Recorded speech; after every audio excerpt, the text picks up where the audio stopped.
Election express देखिए हर रोज सिर्फ कशिश news पर।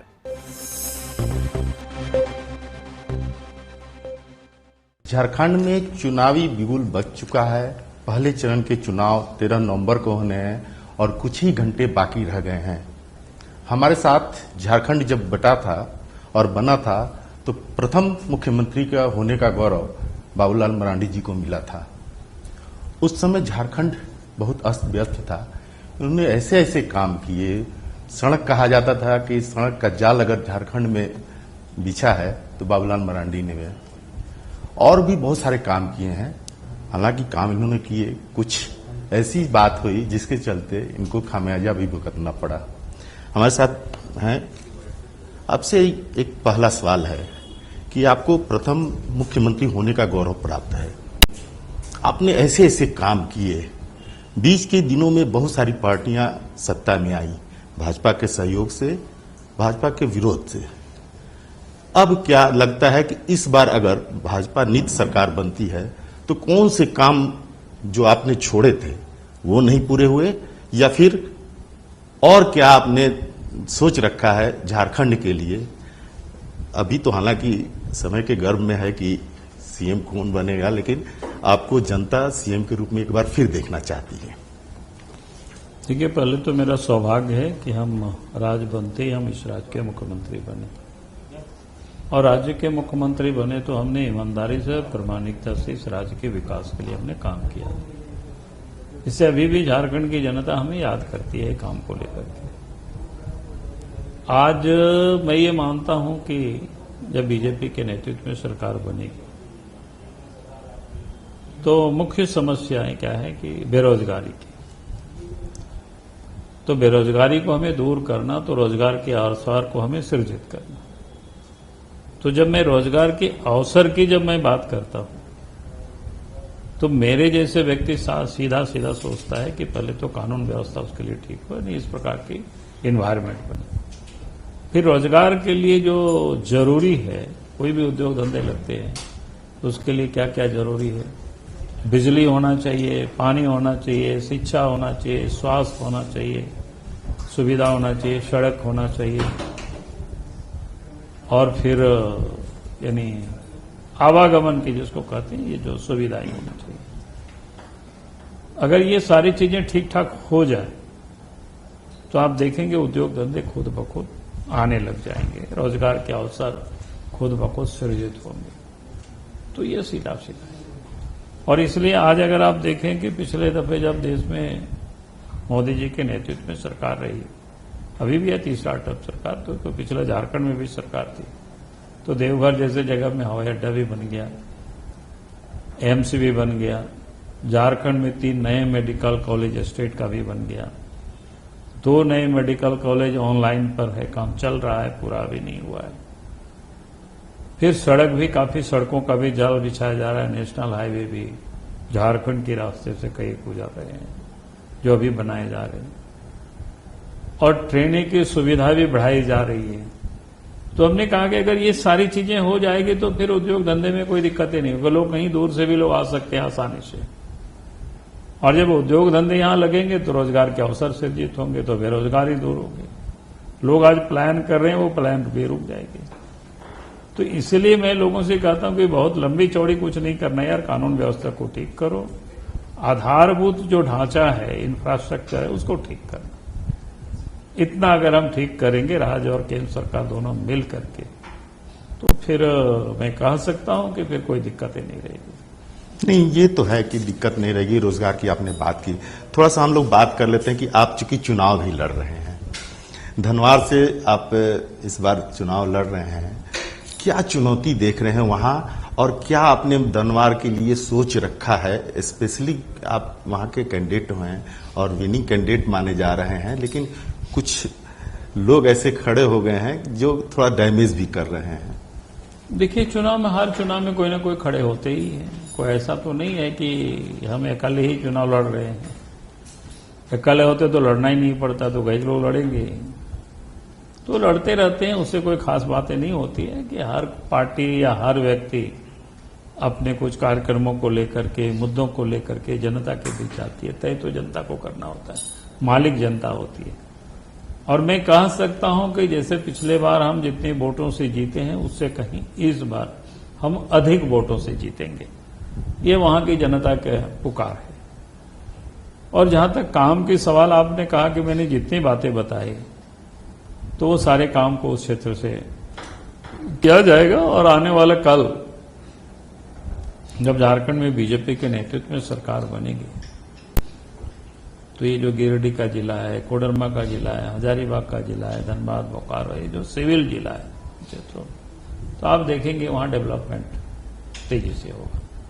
जो शेष जिलों में भी डेवलपमेंट होता है, लेकिन शेष जिलों में थोड़ी सी जमीन वगैरह की थोड़ा प्रॉब्लम होता है, लेकिन उन क्षेत्रों में उस सब की कोई प्रॉब्लम नहीं है, तो हम लोग उसमें कर लेंगे। लेकिन एक चीज है कि जब भी चुनाव हुए हैं, लोकसभा के चुनाव हुए हैं या विधानसभा के हुए हैं, नरेंद्र मोदी का रांची में रोड शो एकदम अवश्यंभावी माना जाता है।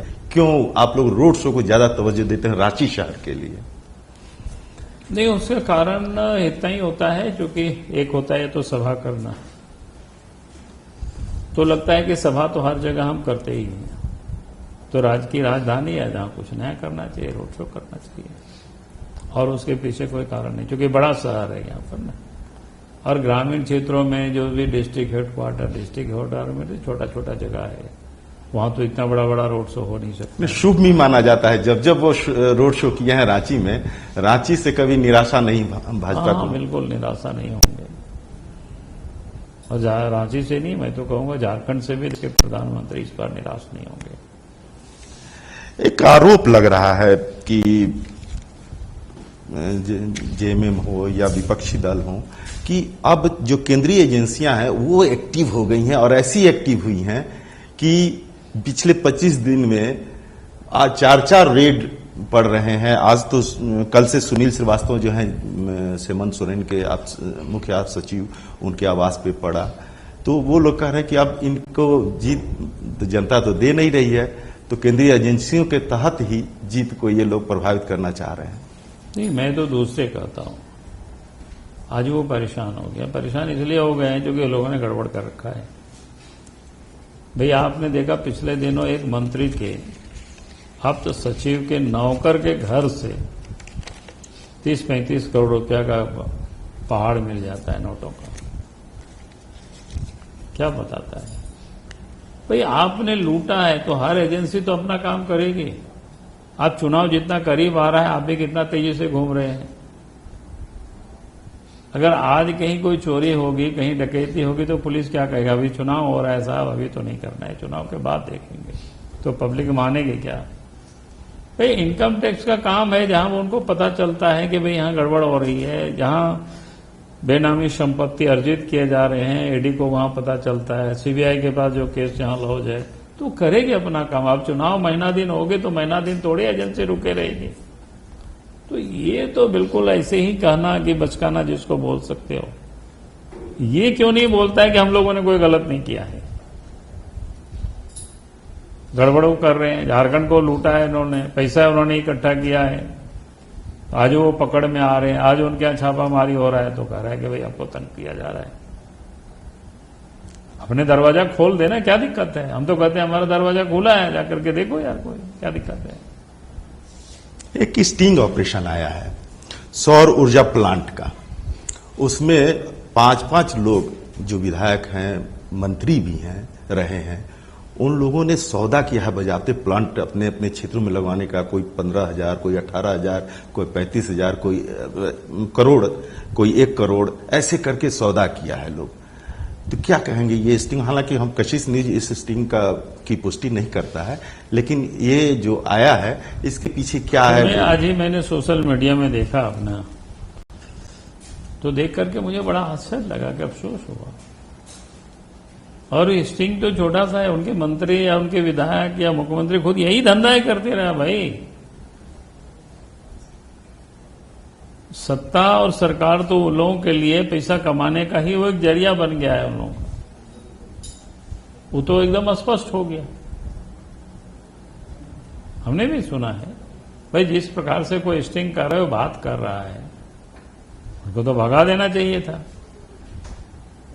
नहीं कह रहे नहीं इतना पैसा इतना लगेगा, अच्छा ठीक है चुनाव में अलग से हम लोग देख लेंगे, भाई क्या मतलब है। लेकिन उधर से आया है कि ये 4-5 साल पुराना है, आज दिखाने का क्या जरूरत है? हम ये कह रहे हैं 4 साल का पुराना हो 5 साल का, ही तो मैं नहीं जानता, ही तो जांच का विषय है। हम तो कहेंगे कि पूरे मामले को सीबीआई को सरकार को सौंप देने चाहिए, मन सरकार को, और उसमें जांच करानी चाहिए। लेकिन चोर तो कभी भी चोरी करेगा, पकड़े जाएगा तो क्या कहेगा पुराना है। अगर आपके घर से कोई सामान चोरी हो जाए आज से 5 साल पहले और आज आपको वो पता चल जाए मिल जाए, तब क्या कहेंगे क्या 5 साल पहले हो गया, अब वो चोर नहीं है, 5 साल पहले चोर थे, यही नहीं कहेंगे क्या? चोर तो चोर है, उस समय चोरी की, आज पकड़ा है तो आज जाएगा जेल, आज उनके ऊपर कार्रवाई होगी। अगर हेमंत सोरेन को ये लगता है कि नहीं साहब ये गलत है, तो मैं कहूंगा कि हेमंत सोरेन को सीबीआई को लिख देना चाहिए, पूरे मामले की जांच हो जाए। हेमंत सोरेन ने एक और आरोप लगाया है कि शिवराज सिंह चौहान, असम के सीएम हिमंत बिश्व शर्मा, भाजपा के नेताओं ने सुपारी ले रखा है हमको पद से हटाने का। अरे वह पद से हटाने के लिए तो जनता चुनाव में वोट देती है। हेमंत तो यहाँ के मतदाता भी नहीं है, शिवराज सिंह चौहान यहाँ के मतदाता भी नहीं है। ये लोग तो घूम करके जनता को बोल रहे हैं, जनता को बता रहे हैं कि भाई 5 साल इन्होंने क्या किया है, थोड़ा सोच समझ करके वोट देना, यही तो बता रहे होंगे। झारखंड में इन्होंने किन किन लोगों को इन्होंने आश्रय दिया है, कैसे भ्रष्ट लोगों को, कैसे दलाल को, कैसे बिचौलियों को, इससे झारखंड को मुक्त करना है, यही सब बता रहे होंगे। और क्या बताएंगे? सुपारी क्यों ले रखेंगे?